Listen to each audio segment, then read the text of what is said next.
আমি শুনেছি সেদিন।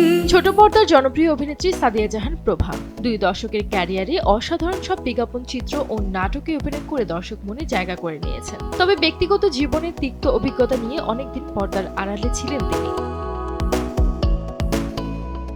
এর মাঝে দীর্ঘদিন যুক্তরাষ্ট্রে থেকেছেন প্রভা।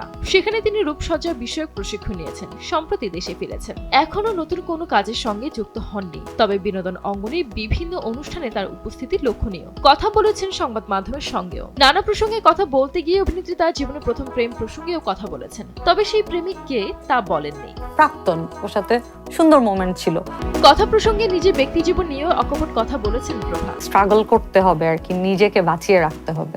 অভিনেত্রী আরো জানান তার জীবনে প্রেম কয়েকবার এসেছে, তবে সম্পর্কের একটা সময় মনে হয়েছে হয়তো আজীবন একসঙ্গে কাটিয়ে দেওয়া সম্ভব হবে না দুজনে, তাই তখন আর একসঙ্গে থাকা হয়নি। আমার জীবনে প্রেম এসেছে, বাট আমার গোনার মতো। প্রভার কাছে নাকি প্রাক্তন শব্দটা ভীষণ প্রিয়। তবুও সাক্ষাৎকারে নিজের প্রথম প্রেম নিয়ে খুব শোনা যায় অভিনেত্রী কণ্ঠে। প্রাক্তন নয়, শত্রু। কারণ প্রাক্তন এতটা হিংস্র হতে পারে না। আমার কাছে যে অস্বস্তিকর সে আমার প্রাক্তন হতে পারে না। তো প্রাক্তন শব্দটা আমার কাছে খুব সুন্দর একটা শব্দ, বিকজ ওই মানুষটার সাথে আমার যেমন খারাপ ঘটনা ঘটেছে দেখেই তো এটা শেষ হয়েছে।